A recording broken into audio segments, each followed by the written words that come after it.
Ladies and gentlemen, welcome to Torah Studies. This is our weekly exploration of the Torah portion. This week's Torah portion is Vayikra, and we have a lot to speak about. It's the opening of the book of Leviticus. But before we get started, I want to extend a special prayer and a special wish of good health and healing to Dr. Maxie's mom. And may she be blessed with good health and a good and speedy recovery, and only good news health-wise. And please God, everything should be the way it needs to be in a positive and good fashion. Thank you. But of course. So thinking about you and praying for you and your mom and everything that only good health. And in the merit of Torah study, please God, she should be strong and well and recover in a smooth fashion. So this week, as I mentioned a moment ago, we are beginning a brand new book, the third book of Torah. And I need to mention, because I think it's important. Look at your chair. 1 second. I think it's important to mention that, hey, Zaidi. Hey, Mom. Good to see you guys. All right. We got the mishpacha from the Berg. All right. So I think it's important to mention that the third book of Torah is, okay, I don't know how to say this other than saying it's the most difficult to learn. That's it. It's the most difficult book of the Torah to learn, at least for me. Why? Because it talks about the sacrifices. It talks about a lot of ritual law, temple law, things that have not been a part of the Jewish fabric of day-to-day living for almost 2,000 years since the second temple was destroyed. I mean, think about it. We have not had a temple with an altar, with a sacrificial service since the year 69 of the Common Era. So it's like 1950 years or so that we haven't had the temple. So discussion about the karbanot, the sacrifice, the offerings, what offering, what type of animal, how old the animal, how it should be brought. These are things that aren't immediate in our frame of reference. Talk about tzedakah, done, we got it. Shabbos, kosher, Pesach, holidays, Sukkot, Lulav Esrog, matzah, I get it. Mezuzah, tzitzis, tefillin, all of these things make sense and they're part of our experience. But you get into the third book of Torah and it suddenly turns to the temple experience, and it feels, at least again, just speaking from personal experience, it feels a little bit different. And yet, and I think it's really important to mention this, that there is a tradition. I know for sure it's a Chabad tradition. It may be other traditions as well. I know I'm a little more familiar with Chabad tradition specifically, but there's a tradition that when a child first starts studying Torah, where do they begin? From Vayikra. I remember, this is one of my earliest memories. I remember my Chumash party. It was when we first studied the first little bit of Torah, of Chumash. And I remember, I literally remember this experience. And I remember kind of the setting, the room that it was in. We had a party, we had learned Vayikra Hashem Moshe, and Hashem called to Moshe. There was like this, I remember we sang it. And I also remember that there was homemade cupcakes or cookies or cake or something like that. And I remember I wasn't a fan of them. I literally remember this story and this trauma of baked goods. I'm kidding. No, it was fine. I just didn't eat it. But I remember this story. But the point is not about the story as much as it is about the fact that children start learning Torah in some traditions, some circles, from the book of Leviticus. Vayikra, even though it talks about sacrifices and all, it's something that's not immediate in the child's frame of reference. You would think you want to start somewhere, maybe start with creation, the beginning, or start with Noah's Ark, the animals, familiar, or start with Abraham or Exodus. No, that's a little too scary, Exodus. Whatever, you would think start somewhere else, something familiar, and yet Vayikra. But here's the reason why. Because children are pure. And children who are pure begin studying the Torah, which is pure, from the section that is all about holiness and purity and sacrifice and temple and God. So it's not about the messiness of creation, the messiness of a flood, or Abraham's trials and travails, or the Egyptian slavery and Exodus. None of the human drama. It's specifically and exclusively focused on God and sacrifice and connection. It's a pure learning experience. And so as we enter the third book of Torah, which we are this week, as we hopefully study it throughout the week and on Shabbat, in other words, outside of our Wednesday night classes, we study the Torah portion, and it deals with, perhaps in this book, things that are a little bit outside of our typical Jewish frame of reference. Let's remember that it's pure and it's holy. And as Donna points out, yes, this was how we started DPP. This is how we started it last year, Daily Power Parsha, started with Vayikra. So you see that it all comes full circle. As a kid, we started with Vayikra, DPP started with Vayikra, the pandemic started with Vayikra, etc. So that's how we roll. Now, let's get back to, hold on one second. Let me just check the chat. Adina Malka writes, the Samaritans still keep these sacrifices. Interesting. Yeah, interesting. Okay, but again, it's not part of the normative Jewish practice, but it is interesting to see that there are some groups perhaps that are still doing some ritual stuff. Now, today's focus is going to be on letters. This class is informally titled, the Torah studies folks give it their own titles. I like to give it my own. I'm calling this class A Tale of Two Letters. Charles Dickens, was that his name, who wrote A Tale of Two Cities? He had nothing on my title. He got it from me. This is totally an original title, A Tale of Two Letters. No, I'm not talking about two emails or letters that would otherwise be written. I'm talking about characters. No, not those characters, the letter characters that are in Torah. So the first thing we need to know, and this is something that we've talked about before in other classes, but something that I want to just as a reminder, the Torah scroll is typically written in the same size font. Oh, by the way, so my grandfather is joining us, my Zaidi, and my grandfather is a scribe and has written ritual scrolls, checked countless number of scrolls for kosher accuracy and fixed them. And so he can certainly tell you that that a Torah scroll is written with a similar sized letter size. Okay. Today we would call it a font size. Font, I don't know what font means, but whatever. It's the size is whatever it is based on the size of the actual scroll, which could vary, by the way. Based on that size, you would write with a median, like a middle, like an average, not too big, not too small, just right in the middle. But you wouldn't change size in writing. Like part of being a scribe, being a sofer, is you got to keep your letters straight. No writing up and down. When I write a letter, I mean, it's been a little while, but like it can go up a little bit. It can go down a little bit. You hold the paper at an angle or something. I don't know. All bets are off. Line paper makes it easier, but we're not perfectly precise. But if you are writing a Torah scroll, you gotta be really precise. It's gotta look like this was knocked out on a word process. It can't be knocked out on a word process, but it's gotta look like it's gotta look really clean, really, really perfect.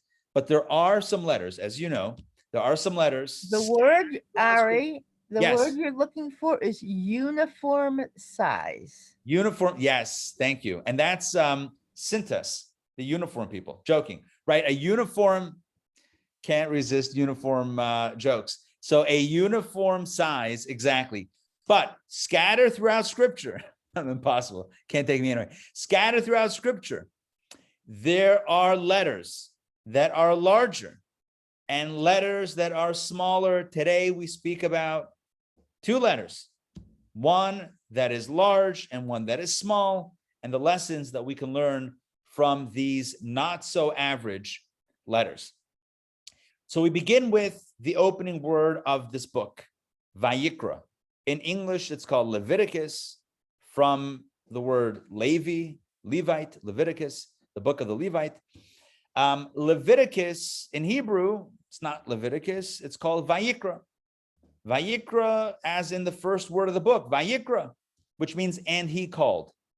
He referring to God, right? And he called Vayikra Hashem el Moshe, and God, he called to Moses. So Vayikra is he called. You put the verb before the noun, before the subject in Hebrew grammar. So Vayikra Hashem, God called. We would put the noun before the verb. God called in Hebrew, in biblical Hebrew at least, it's Vayikra Hashem. And he called, who's the he? God, to Moses. All right. So it's called Vayikra. The Vayikra is spelled Vav Yud Kuf Reish Aleph. The last letter is the Aleph, the first character in the alphabet. That last letter, Aleph, is small. So here's what I'm going to do. I'm going to pull up my Torah studies book. Let's share it. Let's explore it together. And let's come up with some insights into this. I'm sharing my screen. And please give me a thumbs up if you can see it. Yes, can you see this? Yes, all right, great. Dr. Maxey, if you don't mind, please read text number 1, the opening verse of the book. And he called to Moses, and God spoke to him from the tent of meeting, saying. Good, and classic cliffhanger. Classic cliffhanger. We don't know what he said, but he was saying something. God calls to Moses. This first word, I can't highlight the Hebrew text or the English text for that matter, but where my little arrow is pointing, I think you can see that. I'm pointing right below the letter Aleph of Vayikra. Here, typed out in this book, in this PDF, it's written with a normal size Aleph. In other words, the Aleph is no smaller than the other. Ooh, now it's getting really big. It's no smaller than the other letters, right? Vav, Yod, Kuf, Reish, Aleph. That last Aleph right there. Okay. However, in the Torah scroll, if you were writing a Torah, this Aleph is like a third of the size. It's written really tiny. It's written really tiny. And how do we know this? Where does that come from? This is what we call halacha l'Moshe miSinai.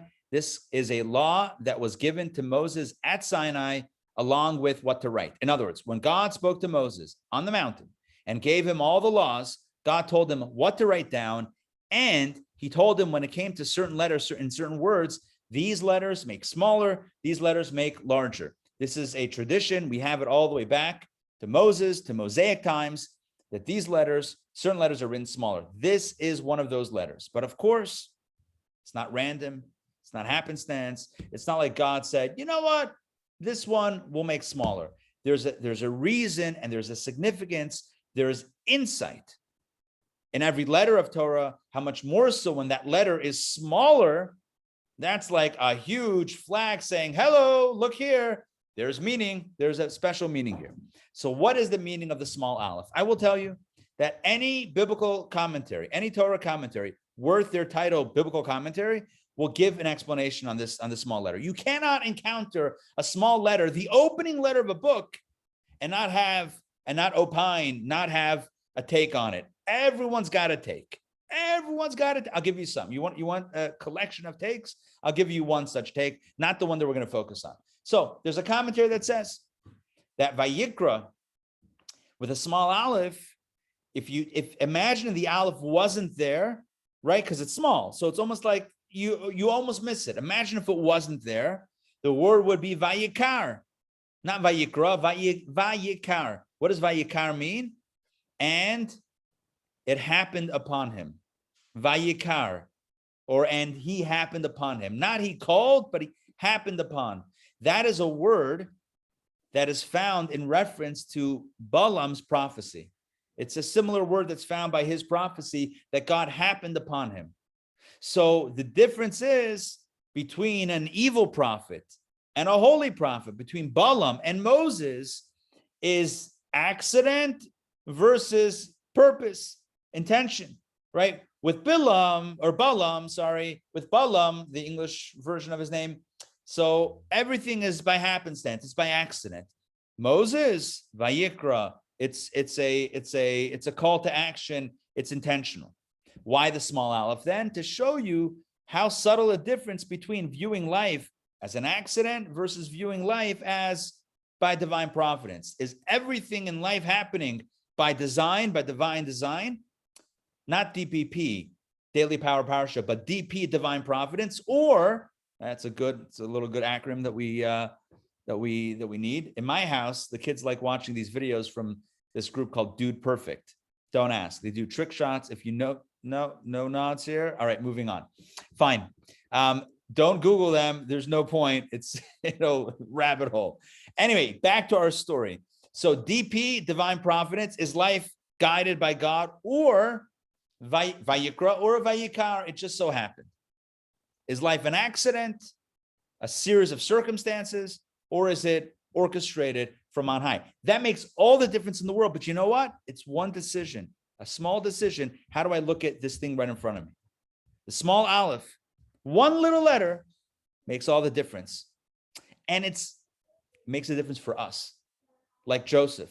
Got to go back to the Joseph story. He could have looked at himself as a victim of circumstance, or divine providence. God is calling me into service, sending me into Egypt as a messenger. And that makes all the difference in the world.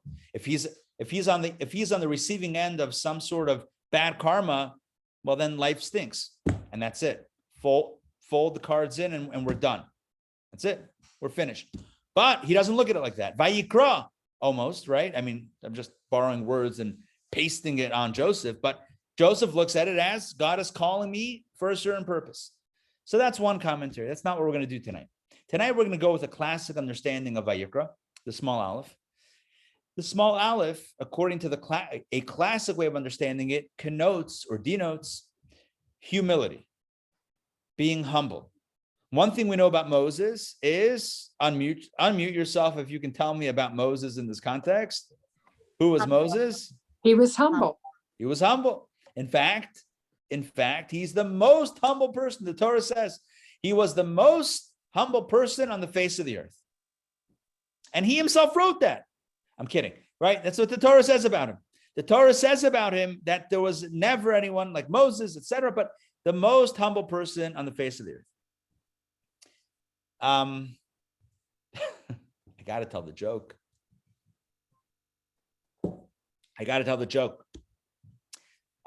The rabbi and the cantor and the congregant, you know this one? Yeah, we've all heard it a million times, but you got to tell it in this context. So it's the high holiday, it's Yom Kippur. And in the middle of the prayers, at a very serious part of the prayer, very deep, inspirational part of the service, the rabbi falls down to the ground and he's rolling around saying, "Ich bin garnished, I'm nothing. And the cantor, not to be outdone by the rabbi, the cantor also falls down to the ground. "Ich bin garnished, I'm nothing." Upon hearing that and the commotion, one of the congregants falls down and rolls around on the ground, on the floor, saying, "Ich bin garnished, I'm nothing." Upon which the rabbi turns to the cantor and says, "Look who thinks he's nothing." Anyway, yeah, you with me on that? Fine. Good. Got lost in translation. But here's the point. You had to be there. Actually, you had to be on the floor to really get it. All right. I heard it was the Shabbos. The Shabbos. I always heard the Chazan. Whatever. Chazan Ben. As a rabbi and a Chazan combo. I think we can pull this one off. Who's left to pick on but the Shabbos? We can pull this off. All right. So here's the point. The point is that Moses was humble. And so there are commentators, many commentators who take a similar approach and say the aleph, ze'era, the small aleph, ze'era in Aramaic means small, the small aleph is signifying the humility, the humble nature of Moses. Take a look at the text. I'm going to share my screen once again. Let's go through this inside. All right. Let me make this larger. Oh, I'm now skipping multiple pages here, but I'm back just in time. All right, let us ask David. David, if you will, please unmute and read text number 2 from the Tzurar Hamor. Perhaps the reason for the small aleph is in line with what I wrote previously, namely that out of his great humility, Moses distanced himself from any sort of prestige. He fled from the stage so much that God had to call out to him. Thus the Aleph of the word Vayikra, and he called is small. So the Aleph is small. Right, the Aleph of Vayikra, and they call it small. So by the way, that he should be a capital letter H, right? This he is God calling, so we usually do a capital letter. So it's not Moshe calling, it's God calling. But that's what he says. Because of his great humility, so Vayikra, he wasn't looking for honor. He wasn't looking to be called. Let me explain what he's saying. Essentially, he's saying is that Moses was not looking for the limelight. He wasn't looking for the mic. He wasn't looking to be called upon. In fact, he went the other way. He was always running away from kavod. He was running away from honor. He was the guy who, remember the story by the burning bush? When God says to Moses, hey, I want you to be the rep, the representative. I want you to be the leader. And Moses is like, you got the wrong guy. He was running away. So God had to always, Moshe, come. We gotta get you involved here. That's what's going on. So according to Torah Amar, basically the small aleph of Vayikra is reminding us. It bespeaks the humility of Moshe that God had to keep on calling him because he didn't offer himself up for greatness. It was rather a request from God. Beautiful, beautiful explanation. And in line, I must say, this is just one of many commentaries, dozens of which say essentially the same thing. All with this, a nuance here, nuance there, but the typical understanding of the small aleph, humility. Moshe was humble, so it's a humble aleph. Why this word? Because God's calling him. So either God had to call him because Moses didn't step up to the front of the line, or even when God called him, it didn't get to his head. Whatever angle we take, small aleph, humility. But I told you tonight, it's a tale of two letters, right? I told you that we're going to discuss two letters. So tonight we're going to talk about the small aleph, but also a second letter. And the second letter is a large letter. And wouldn't you know it? It's a large aleph. Same letter, but a large aleph in a different verse. And this verse you're not going to find in the 5 books of Moses. You're not going to find this large aleph in the 5 books of Moses. By the way, let me just parenthetically interject this point. When you look throughout Scripture, 24 Jewish books of Scripture, including the 5 books of Moses, the books of the prophets, like Joshua, Samuel, Kings, right? And the books of the writings, including Psalms and Ruth and Esther. When you look throughout Scripture, you have large letters and small letters. Famously, there are some of those in the Megillah, the book of Esther, which has some incredible explanations, which some of you may know. Yes, related to post-World War II trials, Nuremberg trials, etc. Just incredible stuff that would blow your mind. Nonetheless, when you look throughout Scripture and you see large letters and small letters, the commentators have pointed out that every letter is represented, big and small, which means that every letter gets a chance not only to have its normative size, but also a small version, a large version. Throughout all the different larger and smaller letters, all the letters are represented. So Aleph has a small version. Well, we're talking about it now, but it also has a large version. Where is that large version? I can't believe that you asked. I'm so ready for that question. So thank you for asking. And Exodus 39:35. Okay, I'm going to look at that in a second. Take a look at the large aleph once again. You won't see it large, but you'll have to take my word for it. So take a look at text number 4. This is a real short text. So let's ask. I mean, I feel bad even asking somebody. I'm just going to read this myself because it's like just 3 words. All right, it's probably the shortest text we've ever done. I doubt there's ever been a reading that's been less than 3 words. I can't imagine. What would a 2-word reading look like?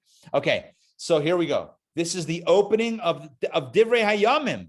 Chronicles, one of the 24 holy Jewish books of scripture. And in Chronicles, by the way, it's called Chronicles because it goes through the Chronicles, the story of history and Jewish history. So it starts off with the first people, Adam, Shes, Enosh. Boom. There you go. 3 generations. Adam.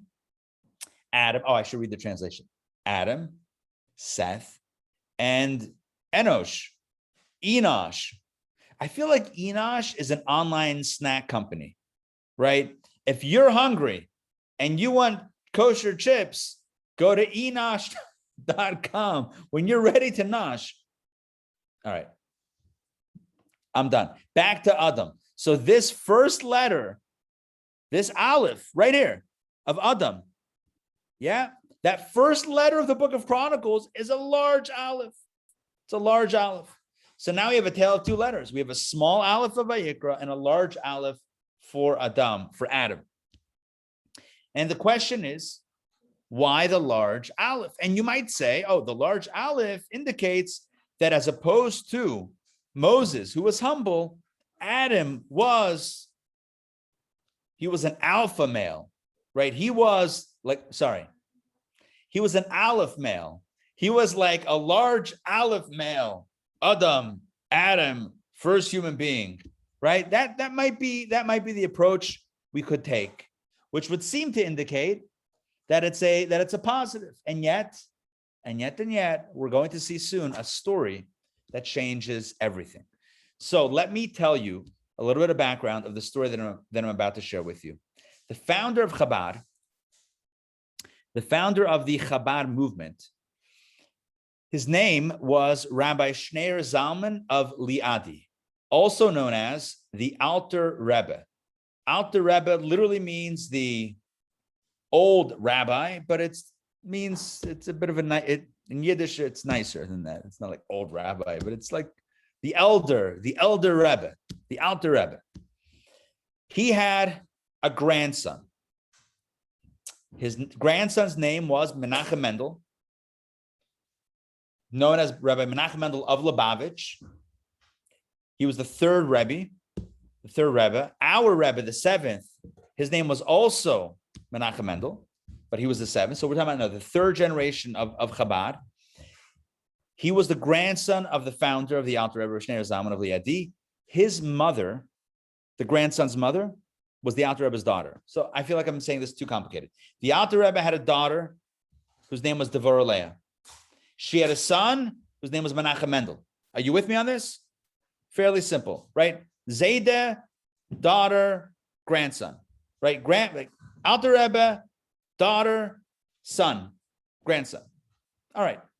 Devorah Leah, Rebbetzin Devorah Leah, passed away at a pretty young age. Before she passed away, she asked her father to take special care of her son. She knew she was about to pass away, so she said to her father, the Alter Rebbe, please take care of my son, your grandson. Of course he was going to. And the child had his own father, right? That would help take care of him. But she wanted her father, the Alter Rebbe, to pay special attention to him. And thus they had and so it was, she passed away. The Alter Rebbe took very special care of the Tzemach Tzedek. Oh, he became known as the Tzemach Tzedek, the 3rd Rebbe. And they had a very, very special bond. In fact, for those of you that come early Shabbos morning to Shul to study Torah and Likutei Torah with Rabbi Schusterman, so you should know that what you study Shabbos morning are the discourses of the Alter Rebbe, transcribed, edited, published by his grandson, the Tzemach Tzedek. So there was a very special bond, and Tzemach Tzedek helped publish a lot of his grandfather's teachings. Getting back to the story. You know what? Let's read it inside. I'm going to share my screen because I think that's enough background information that we need for this story. Okay, here we go. Adina Malka, will you please read this really beautiful story? I'm going to make it a little bit larger so that it's easier to read. Hold on. All right. Please take it away.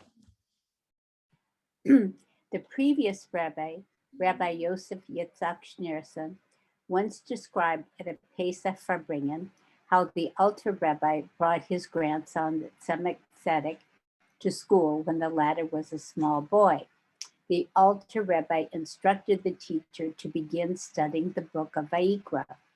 After his first lesson with his teacher, the young boy asked his grandfather, "Why is the aleph of the word Vayikra small?" The Alter Rebbe entered into a spiritual trance for a short while and said, "Adam was God's literal handiwork, about whom God testified that he was wiser than the angels. Adam was aware of his own worth, and that eventually got to him, ultimately leading to his downfall with the sin of the tree of knowledge. Moses, our teacher, he too was aware of his own worth, but not only did it not go to his head, the very opposite happened. It caused him to be extremely broken and humbled, as he thought that if another Jew, not Amram's son and the seventh scion from Abraham, would have possessed a soul as lofty as his and a pedigree like his, that person would have certainly outdone him. When God gave the letters at Mount Sinai, they came in three sizes: small, medium, and large. The Torah is written with medium-sized letters, conveying the message that a person ought to be a Benoni, which he or she can achieve by studying Torah. Whereas Adam stumbled into sin by dint of his excessive sense of worth, the aleph of his name appears in large typeset, whereas by contrast, Moses achieved the greatest levels of humility by focusing on his unworthiness, so the aleph associated with him is small. Thank you. So that's the story. So just to recap the story, thank you, Dear Malcolm, for reading that. So the story goes that the grandson, the Alter Rebbe, was taking care of his grandson. So he told the teacher to start with Vayikra. Like I mentioned before, that's certainly a Chabad tradition. Maybe others have this tradition as well. So he started learning with the Torah from the book of Vayikra. He asked his grandfather, "Why is the aleph small?" And so he talks about Adam had Adam had an idea of his self-worth. It got to his head. Downfall. Moses was humble. So letters come in three sizes: large, medium, and small. Medium is where we're meant to be. But if it's too big, it could lead to a downfall, ego, downfall, mistakes, being too sure of ourselves. Whereas Moses was humble, and therefore the aleph is small. So this is the story that is shared. It's a classic story within the Chabad tradition. It's a story that's been told many times, again, within Chabad circles, and kids know it, and adults know it, and it's a fairly well-known, popular story, and it speaks about the message of the larger and smaller letters. But I have a few questions. These aren't my questions, although they're also my questions, but these are questions that the Rebbe asked, our Rebbe asked on it, when he was one time retelling the story. And he said the following. He said, what type of answer is the Alter Rebbe giving his grandson? His grandson is asking about the small letter of Vayikra. Why is the grandfather, the Alter Rebbe, why is he bringing in the large letter of Adam in Divrei Hayamim Chronicles, right? Who's talking about the book of Chronicles? This child has just started learning the 5 books of Moses, well, from book number 3, but he's just starting to learn Torah. He hasn't yet gone to the book of Chronicles. He hasn't yet been studying about Adam and large letters. All he knows is what's in front of him. So why are you introducing a completely different story? Who is talking about Adam and large letters? We're literally talking about small letters. So that's question number 1. In other words, on a basic level, yeah, the story makes sense. They're medium-sized letters, that's normal. Large letters, be careful. Small letters, nice and humble. Beautiful, it's beautiful. But again, the Rebbe asked a few questions. Number 1, why does grandfather, Alter Rebbe, speak to grandson, Tzemach Tzedek, about Adam and large letters, when the question was not at all about that? It's question number 1. Question number 2 is, why disparage Adam? Again, he's not involved. He's not even in this fight. It's not even a fight. it's like out of nowhere, not only is Adam brought in, but he's pummeled, right? The Alter Rebbe is like smacking him around a little bit, saying, Adam, by the way, you're asking about the small letter. Before we talk about that, let me tell you about Adam and his ego and his downfall and his large aleph. Number one, why mention it? That was the first question. Number two, why disparage Adam out of nowhere? Especially considering that not everyone interprets the large letter aleph by Adam as being a bad thing. In fact, there are legitimate commentaries that explain the large aleph in Chronicles as being a good thing. And if you're wondering who says that, I'll show it to you. Let me jump into my screen. Hold on. Oh, yeah, I got it. Okay. Let me share my screen with you. And let's take a look. See. All right. Give me a second to get the page correct here. Text number 6. Okay, this is Rabbi Yitzhak ben Yehuda Levi.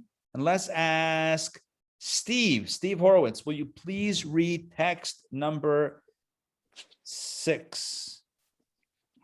There is a small aleph in the word Vayikra to teach us that, though God personally called him and afforded him all this honor to constantly speak with him, Moses nevertheless was always humble before God and the Jewish people. The aleph of Adam's name is big to teach us that there is no greater person, either in physical sense, for he was exceedingly tall, or in the sense of a superior wisdom, which he demonstrated when he gave names to all the animals. Beautiful. Look at that.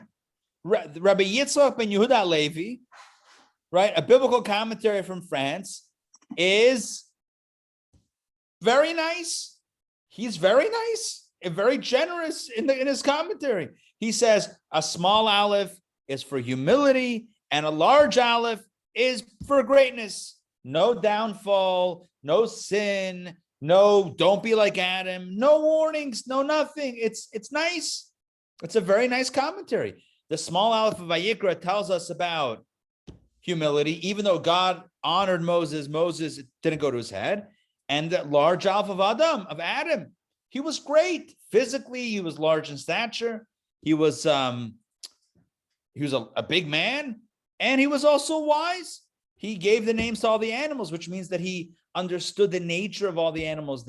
According to Kabbalah, means that he understood the soul energy of the animals and named the Hebrew letters aligned with the soul energy. So he had insight and perception into the animals. Either way, look at this, a very nice commentary from the 1300s that praises Adam with a large aleph. But wait, it gets even better. David, please read text number 7. This is another commentary about the large aleph that's also nice. Take it away, text 7, please. In Chronicles, Adam's name is written with a large aleph, referring to Adam's stature prior to the sin with the tree of knowledge. At that point, he was at an extremely lofty level. Oh, another commentary that says that the large aleph of Adam is because why? Because he was great. He was pure. This is prior to the sin. He was extremely lofty. The aleph is in praise. And who writes that commentary? Did you notice? Rabbi Schneier Zalman of Liadi, the Alter Rebbe himself. Are you kidding me?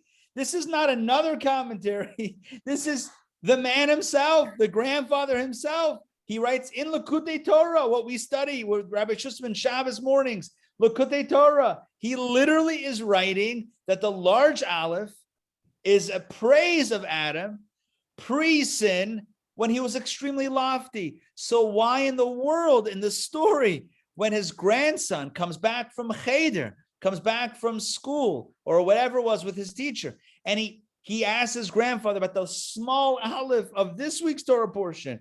Number one, he pulls in the large aleph out of nowhere. And number two, he frames it in a negative fashion. Adam, no good. Ego, right? Totally messed himself up because he was too proud of himself, too arrogant. Who's talking about Adam? And why are we disparaging Adam here out of nowhere? When, number one, we're talking about Moses, and number two, the Alter Rebbe himself, elsewhere, explains the Aleph as being a mark of greatness and not a mark of arrogance. What is going on? These are not just two questions. If you really think about it, these are two really good questions. These are really good questions. And I have to take a step back. And what I'm doing now is bird's eye view. Okay, you ready?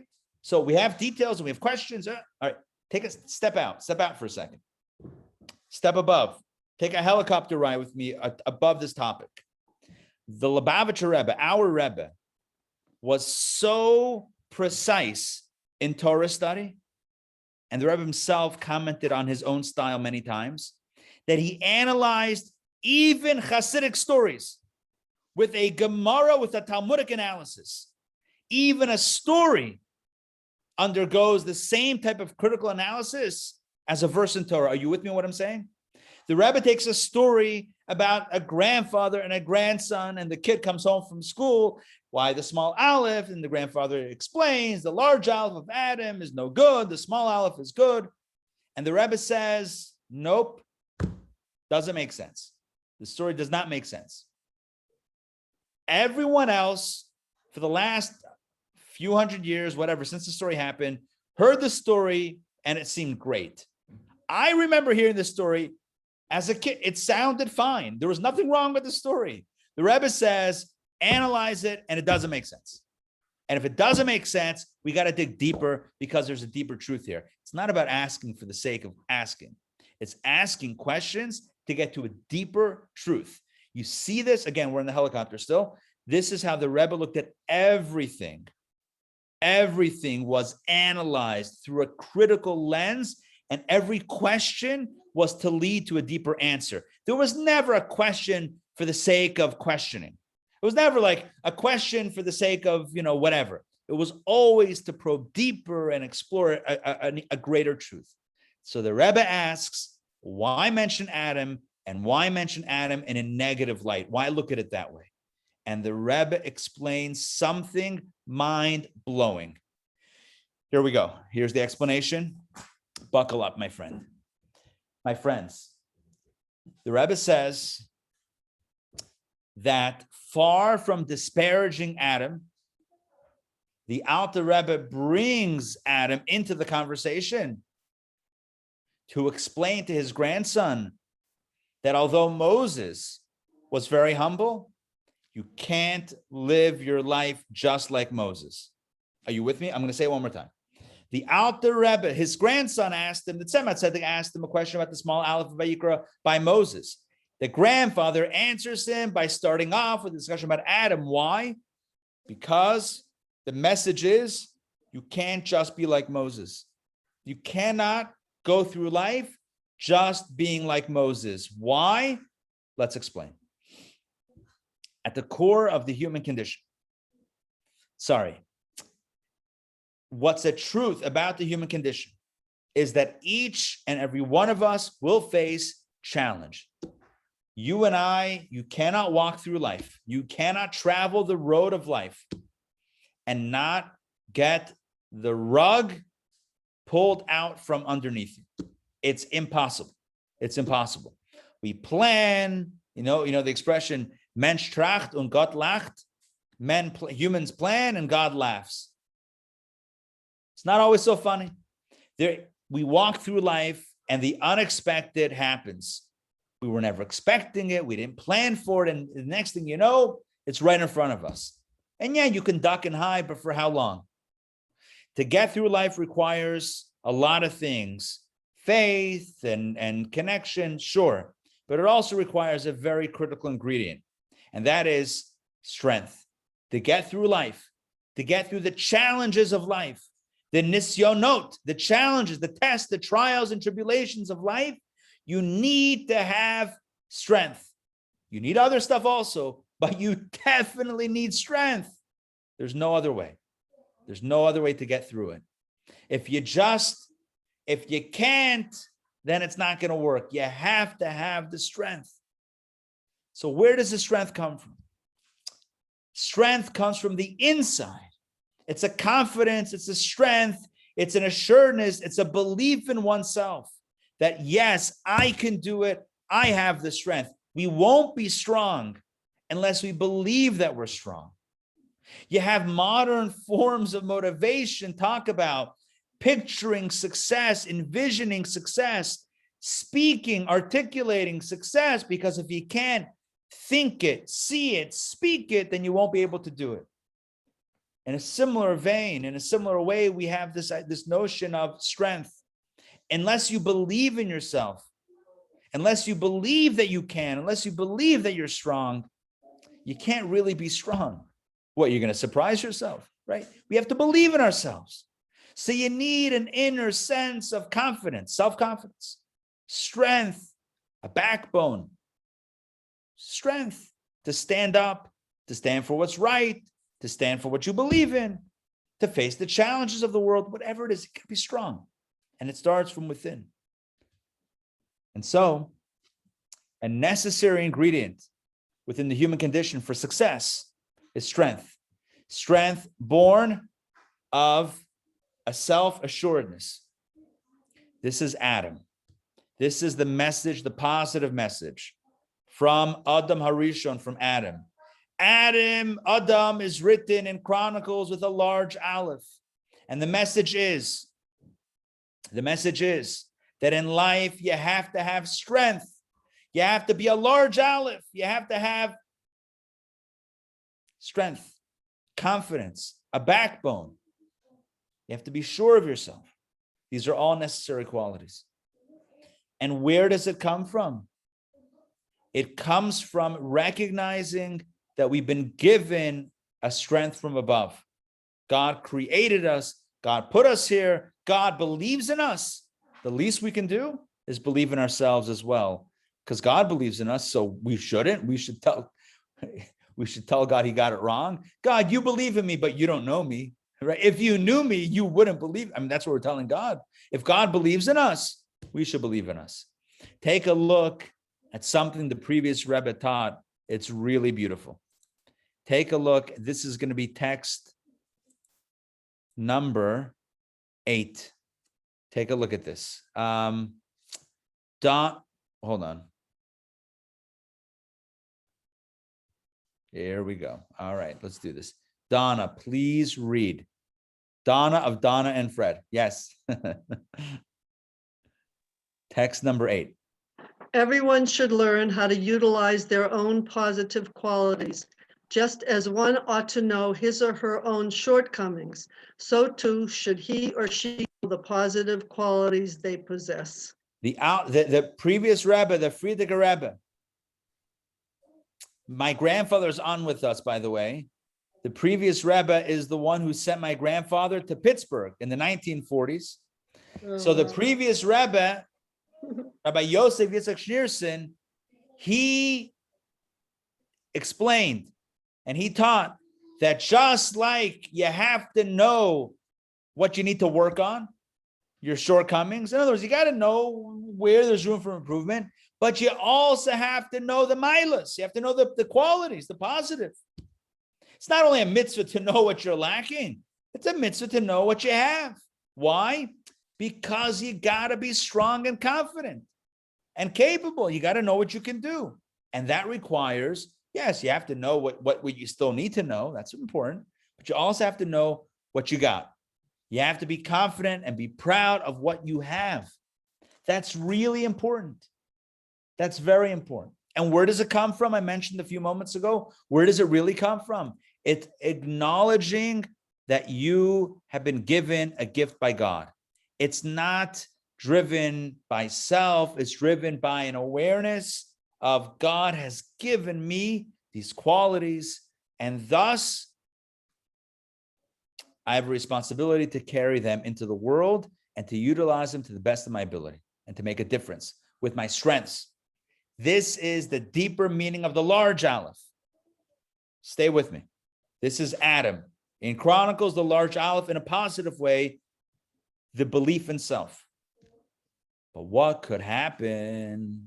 What could happen is you can go from belief in self and self-confidence that's healthy, but soon you can bleed over to the other side, which becomes a little bit of arrogance, a little bit of haughtiness, and the next thing you know, it's leading to a negative direction, as what happened with Adam, as the story continues. But in and of itself, self-confidence and belief in oneself are not bad things. They're good things. Not only good things, they're necessary things. But just because it's good and necessary doesn't mean it can't go sour, doesn't mean it can't go rogue. It could. Hence, the second aleph, a tale of two letters, and that's the small aleph. And the small aleph balances out the big aleph. What happens when you take a big aleph and a small aleph? You get a medium-sized aleph. But what does it mean? That you need both. You need to be fiercely self-confident, but you also need to be a small aleph, fiercely humble. What type of, if you know your qualities, if you know how gifted you are, the big aleph, so what type of humility is this? So here we get to the final point, and not the final point, but the final big idea. And that is that true humility is not thinking that you're a good for nothing, God forbid, God forbid. True humility is recognizing your qualities. As we've explained many times in these classes, you know your qualities, but you also know, as I mentioned even before, that they come from God. And you also believe that it's very possible that had someone else been given the same qualities, opportunities, gifts that you have, they might have done a better job with them. That's what humility is. Humility is, you know exactly what you got, but it doesn't get to your head. Why? Because you're completely in awe. You're completely in a state of gratitude to God for the milot, for the qualities that you have. And a sense of, you know what, if Yankel had those qualities, who's to say that Yankel wouldn't have done a better job in putting them back out there in the world? I mean, have I really maximized my opportunities and my gifts in this world in the right way? Or have I perhaps missed some opportunities? That's where humility comes in. So humility is not, I'm nothing, I'm not capable, who am I already? I can't do it. That's not a humility. That's a distortion, right? You have to have the big aleph, the confidence. But lest the confidence take you down, you also have to have the humility of recognizing that the gifts that you know you have are indeed a gift from God. This is the message of grandfather to grandson, Alter Rebbe to Tzemach Tzedek, first Rebbe to soon to be, eventually to be third Rebbe. This was the message from Rebbe to Rebbe. What was the message? You asked about the small aleph. Oh, let me tell you, before we get to the small aleph, the first thing you need to know is Starv Zayin, a large aleph. You gotta be a large aleph. First and foremost, before you get to the humility, I'll talk to you about that soon. The first message is large aleph.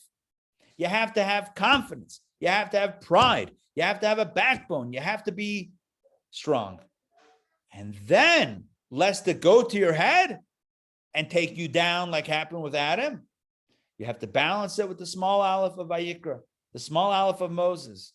Moses knew who he was, but he also knew that it didn't come from him. Let me share the text inside that expresses this so beautifully. Here we go, text number 10, and I will share my screen, and let's pull it up right now. Hold on. When I said right now, I meant in like a second or two. Oops. Here we go. I'm going to read this one. Text number 10. While in a state of holy pride, that means self-confidence in a positive, and being cognizant of our own self-worth, we must be vigilant that our personal egos never get involved. Not only must we be aware of our own shortcomings, we must go to the opposite extreme, a radical sense of humility and selflessness. And again, it's not a contradiction. You can be aware, cognizant of our own self-worth, and have a radical sense of humility, a large aleph and a small aleph at the same time. It is here, back inside. It is here that we see Moses' tremendous humility, so much so that it served as the antidote to the sin of the tree of knowledge. According to tradition, the stain of the primeval sin was removed at the giving of the Torah at Sinai when Moses received the Torah. At Mount Torah when Moses received the Torah at Sinai. Moses wasn't just a humble person; he was the most humble man on the face of the earth. He would measure himself up against every other person and conclude that if that person would have had my qualities, he or she would have certainly surpassed me. That was how Moses perceived himself. Moses recognized his qualities, recognized that they were a gift from God, recognized that if somebody else was gifted those abilities and opportunities, they likely, if not certainly, would have done a better job. Thus, it never got to his head.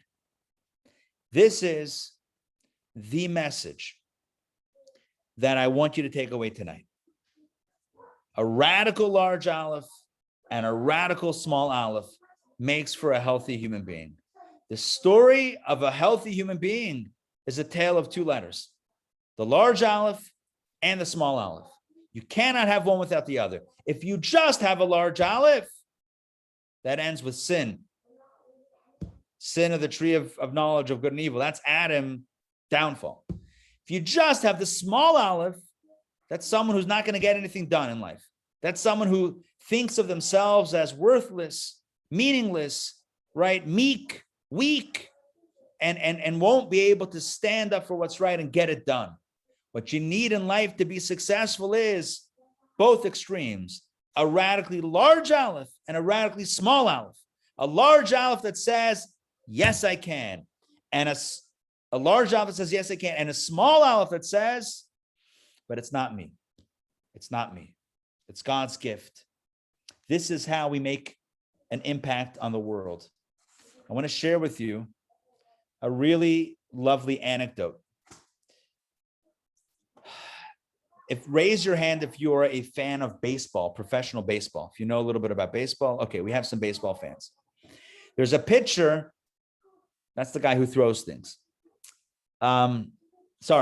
He pitches the baseball, not the guy who throws things. That could be the manager when he's upset. Anyway, so the pitcher is the guy who stands on the little mound thing and throws the baseball. Good. So there's a pitcher on the Dodgers whose name is Clayton Kershaw. Anybody familiar with the name Clayton Kershaw? One of the great pitchers of the last, 10, 12, 13, I'm not sure how many years he's been pitching exactly, but the last decade or so, it's one of the best pitchers. Really good. Won Cy Young Awards. Really, just don't have him in the playoffs, but other than that, he is fantastic. That was a joke and or a dig. Back to our story. So Clayton Kershaw once said the following. I'm going to read a quote that I have here. I didn't do anything to deserve this gift. Wisdom from you didn't think you were getting Clayton Kershaw tonight, right? Always surprising you guys. Always with a surprise. I didn't do anything to deserve this gift, he said. God gave me an ability to throw a baseball. He chose me for a reason, and I want to honor him with that.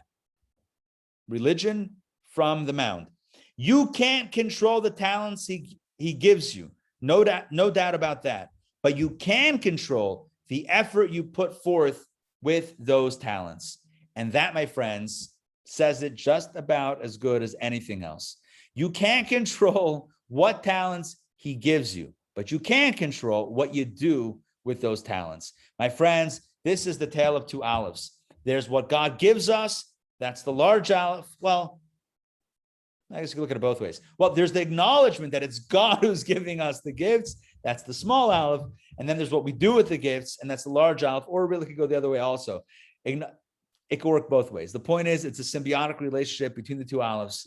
So we don't want a medium aleph, a medium-sized aleph. That's too average. We want a radically large aleph and a radically small aleph to work together in a symbiotic relationship to get the right thing done. This is what makes the magic happen in our lives.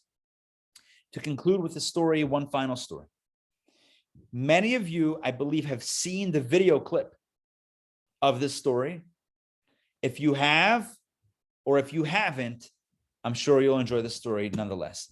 There is a fellow whose name is George Rohr. In fact, you may be familiar with the name because JLI is the Rohr Jewish Learning Institute. Yes, you guessed it. Mr. George Rohr is a very prominent philanthropist who supports tremendously Chabad causes and other causes around the world. Many campus Chabad houses have the name Rohr attached to it because that's one of the initiatives that he supported in a very great measure, the establishment of Chabad on college campuses. Okay, back to our story. The story happened a few decades ago where Mr. George Rohr was hosting a beginner service in Manhattan. And I know some of you have seen this story, have seen the video. He tells the story and you see the clip, but nonetheless, it's important to share it for those that know it and those that don't know it. He did a learner service, high holidays, and he reported back to the Rebbe. And when he tells the story, he says, I wanted to give the Rebbe nachas. Everyone's always asking, Rebbe, give me a blessing for this. Rebbe, pray for me for that. I wasn't going to ask anything. I just wanted to give a good report to make the Rebbe happy. Rebbe, good things are happening. So he said, Rebbe, Rosh Hashanah, we had a beginner service for 130 Jews in Manhattan, Jews with no Jewish background. And he thought the Rebbe was going to be so happy, giving a nachas report to the Rebbe, giving the Rebbe pride and joy. The Rebbe looks sternly at him. What? What did you say? He says, we had a learner service, 130 Jews with no background. He says, what? He says, I want you to go back to each and every one of them and tell them that they absolutely do have a Jewish background. They're the children of Abraham, Isaac, and Jacob, and Sarah, and Rebecca, and Rachel, and Leah. They absolutely have a background. What is no Jewish background? 130 Jews with no Jewish background. No Jewish background. They have every Jewish background in the world. It's such a beautiful story. And obviously the Rebbe it wasn't a game. It wasn't a joke. It wasn't a cute thing. The Rebbe meant it seriously. And then the Rebbe smiled after he said it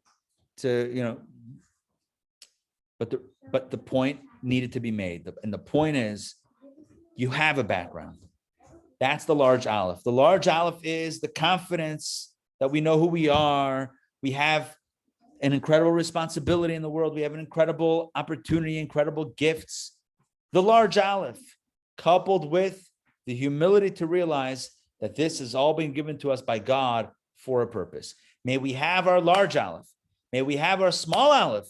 And may we make the world into God's garden once again, as it was when Adam was still a large aleph. Thank you very much for joining me tonight for Torah studies. It's great to be here with you and to study together. All right. Thus has formally concluded Torah studies. However, I need to tell you that tomorrow night, we are having an incredible opportunity, an incredible event, which I know some of you are part of, but we still have a few kits left, and it's not too late to get your kit. We are going to be making a gorgeous piece of Jewish art. Can you see this on my phone? This is a sample of the piece that we will be painting tomorrow night. Yes, you got this. One second. This is the Western Wall in Jerusalem. This is, hold on, Cal Ripken. I love Cal Ripken. I'm going to get back to that in a second. So check this out. Western Wall action, gorgeous background, people praying there at the bottom. Guaranteed, no artistic background. You can create this. You will create this. We will create this together. I got my canvas ready to go. Oh, bring the kits. Bring a kit, please. Huh? What? You don't have to what? All right. Anyway, what? Oh, wow. Look at this. Are you kidding me? This is the kit? I know it's the kit. Hold on, Riva, jump down for a second because I got to unfurl the kit. One second. Oh, Dina Aga's got her kit. This is a kit to end all kits. Are you kidding me? Look at this. This is like a Kit Kat kit. This is like kit in that, what was that? David Hassel, what was that show? Knight Rider kit. Anyway, all right, excuse me, Riva, for 1 second. Look at this kit. This is not a pizza box. It's not a, I don't know what else it would be. But this kit has everything you need to create your own gorgeous piece, your own work of art. It's got paint, paintbrushes, a canvas, a smock, a tablecloth, a cup for the water, a plate to use as a palette. This has everything. Right? This is art in a box, and then you're going to turn it into this gorgeous piece of Jewish artwork to hang on your wall with pride because you made it. And in that corner, I don't know if you can see it, in that little corner, you know, that's going to be your signature. Yeah, your signature is going right there in that corner because God gave you the gifts and you're humbly channeling it into a Western wall image, or painting. Tomorrow night, paint night with Tanya. That's her name. We usually study Tanya on Thursday nights. I know it's kind of crazy like that. The artist's name, her first name is Tanya. So it's kind of like meta like that, but it's awesome. So if you're not yet signed up for Paint Night with Tanya and you want to be, just let me know and we'll get you a kit or you'll pick it up or whatever. We'll make it happen. We just got a few left, but it's really cool. That's that. Also Monday night, jewelry making with Donna. We have our Passover gorgeous. Oh, Karen, is there a fee without the kit? Karen, I remember we talked about this probably 2 months ago. Please remind me, text me or email me, and I'll hook you up, okay? Yes? Good. All right, we can't ship this to Maine, but we can hook you up. We'll make it happen. All right. By the way, if you have art supplies and you just want to join the workshop tomorrow night at 7:30, just let me know. We'll make arrangements for that. Now, back to our story. Monday night, jewelry making with Donna, our very own Donna, artist and craft jeweler or jewelry maker, designer extraordinaire. Monday night, gorgeous Passover themed jewelry. I know many of you have the kits and are ready to roll. Some of you do not have your kits yet. If you want in on the action then jump on it and still have time to pick that up and to get that kit going, and we can make it happen for Monday night. The theme is wine. The theme is wine. So it's a good occasion to, bring the Rosh Chodesh class. Rosh Chodesh class, a little chaim, a little wine. I ask the question always, why not? Right. Wine. All right. 2 more announcements. Ellie got that one right. I don't want to ruin your sense of humor forever, but why not? All right, back to our okay, 2 more things. Breaking news. You may have seen the email. This Sunday night, we have a brand new class. It's called Prepping for Passover. Guess what's coming up? Passover. Guess what has to happen? Prepping for Passover. Join me Sunday night for this class, 7:30 p.m. Crash course to get ready. You have 1 week till Passover. I mean, a little over a week. Sunday is a perfect night to get ready for the Seder. Get in the zone. You got a week. Monday, Tuesday, Wednesday, Thursday, Friday, Saturday will be the Seder. So join me Sunday night. No charge for this one. Jump right in. Next Wednesday night, Torah studies, special Passover edition. So we have 2 Passover classes coming up. We have 2 art events, painting and jewelry making coming up. My friends, it doesn't get any better than that. Oh, and also, I'm sorry for going on with all the commercial spots, but I mean, not really, but I'm not really sorry. But next month, in almost 30 days, April 16th, we will be having our first Shabbat dinner together in over a year on the Beltline. Not on the Beltline. They'll be awkward when the dudes with the bikes come by. There goes the table of food. So no one's laughing. Guys, this is, at least in my mind, this is humor. I don't know. All right. My mother's waving. Okay, but that's, of course, I mean, would be okay, fine. All right. So here's the point. We're going to be having Shabbat dinner under the stars on the Beltline. Join us outdoors, socially distanced. We're going to be safe with the food, in plated food. So there's no buffet where anyone's mixing, whatever it is. Safe, elegant, luxurious dining, beautiful weather. Please God, beautiful weather, April 16th, Friday night. Join us, limited seating because we're keeping it spaced out nicely. So join me for that. Take a look. Everything's on the website, intownjewishacademy.org. All right. That's all the news that's fit to print.